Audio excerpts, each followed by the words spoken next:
Hello there. I'm going to tell you something exciting about inflammation today. And this is because this is what I work in. I'm just going to ask you a story. Do you ever remember a time where you actually had some form of swelling on your body and that part of the body became very painful, and at some point you probably could not even use that part of the body? Now that is as a result of, most times, there's a tissue injury or there's a presence of some microorganisms which we know as infection. And what you are undergoing, what is going on, is what we know as inflammation. So inflammation is the body's response to the presence of microorganisms and the body's way of trying to clear it away by releasing some specific substances, and also the presence of tissue damage.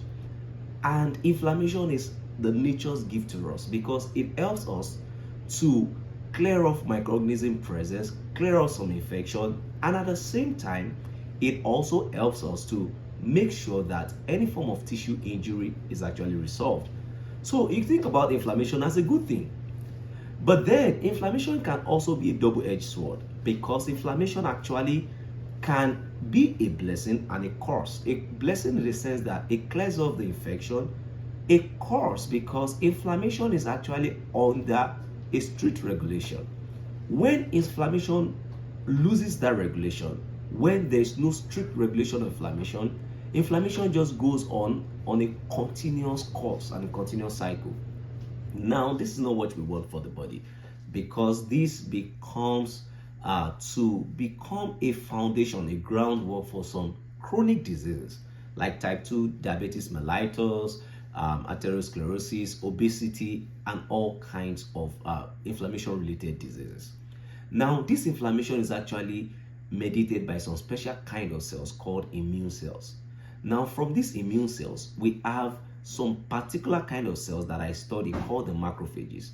Now, the macrophage are these kind of cells that you can think of as the first responder in a situation of crime or accident. The first responders are the first to get to the scene. They try to do some damage control, try to clear it away, and at some point, if there's a need for some special kind of agent, these first responders are the ones that kind of call for backup.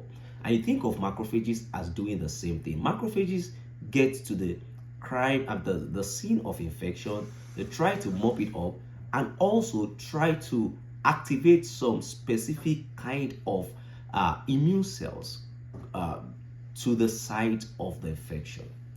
Now, in macrophages, my study is actually to look at a particular enzyme called carboxylesterase 1. This is a protein that actually helps to break down fat in the cells.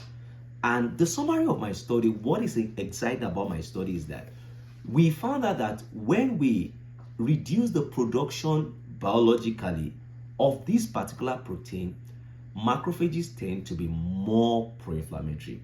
Now, that is an exciting discovery, but at the same time, this is also challenging because this is the situation we do not want to happen. But the exciting part of this study is that this is actually showing us an early potential of the possibility of carboxylesterase 1 being able to regulate inflammation.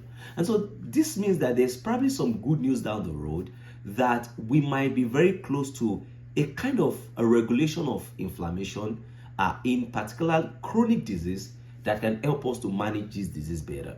And this is very exciting. You might want to know more about how inflammation affects this disease specifically. And I'd like you to look forward to my next video where I'm going to share how inflammation actually affects this disease specifically. Thank you. See you next time. Thank you.